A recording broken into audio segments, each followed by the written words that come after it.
on a dit après 89, c'est la fin de l'histoire, en fait. Non, non, on s'est trompé. On s'est trompé à plein des égards. Ouais. Et c'est vrai que la chute du communisme a été concomitante, peut-être en est-ce un facteur explicatif, avec une version débridée du libéralisme.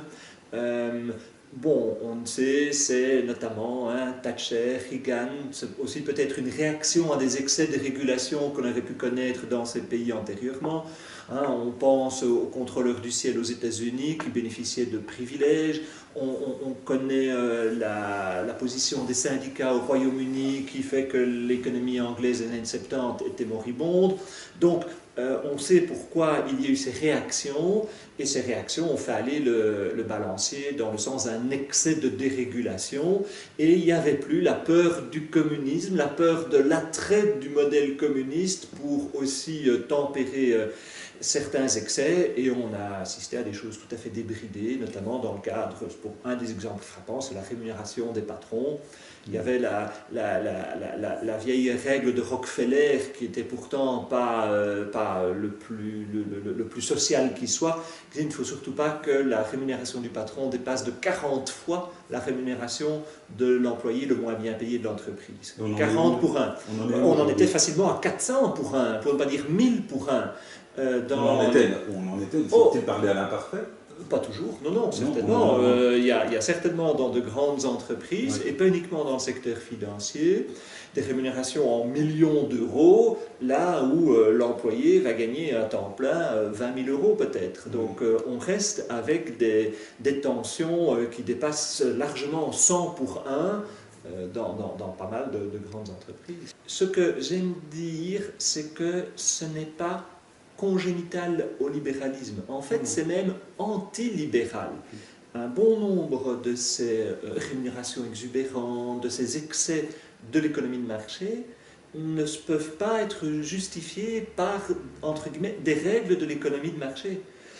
L'économie de marché, c'est que le meilleur gagne. Si vous êtes un inventeur génial, si vous êtes un sportif unique, que vous gagnez extrêmement bien votre vie, là, le système le comprend. Et l'opinion publique n'a pas beaucoup de problèmes avec le fait que M. Bill Gates soit extrêmement riche.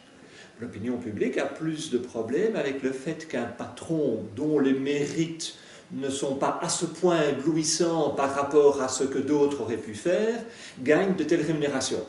Paix à son âme, on a cité M. Bellens qui vient de décéder. On pensait qu'il fallait absolument le rémunérer 2 millions ou plus d'euros pour avoir un patron de grand talent, et on se rend compte que, toutes choses étant difficiles à apprécier, mais que celle qui lui a succédé, pour une rémunération qui est peut-être le tiers de celle de M. Bellens, fait tout aussi bien le travail. Et donc ça montre que les rémunérations que l'on avait pu octroyer étaient déraisonnables et ne pouvaient pas être justifiées par le fait que les compétences absolument exceptionnelles et uniques justifiaient une telle rémunération. Donc il y a eu une période d'aveuglement, on pourrait dire ça? Parce que c'était pas, à un moment, contester ça, c'était paraître un peu, vous l'avez dit tout à l'heure, si pas mondialiste, peut-être un peu gauchiste, ou un peu tout à fait. hors du coup, quoi, enfin, ne pas comprendre... Tout à fait, et ça c'est une des vertus peut-être de la crise financière, c'est d'avoir montré les excès d'une mauvaise régulation, je préfère dire mauvaise régulation. On dit parfois dérégulation. Le secteur financier n'a jamais été complètement dérégulé, mais il a été mal régulé visiblement, puisqu'il a montré ce qu'il a montré en 2008 et après. Donc aujourd'hui, on est dans une situation où on a corrigé un certain nombre de choses, mais pas toujours suffisamment.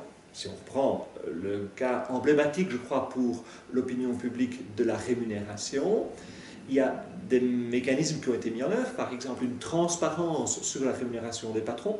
Je ne suis pas sûr que ça ait l'effet de modération recherché. Pour certains patrons, vous savez, quel va être le thermomètre de leur intelligence, de leur valeur ajoutée? Eh bien, de manière perverse, ça va souvent être leur rémunération. Ils vont se dire: oh ben moi, je suis au moins aussi intelligent, aussi bon, aussi doué qu'un tel.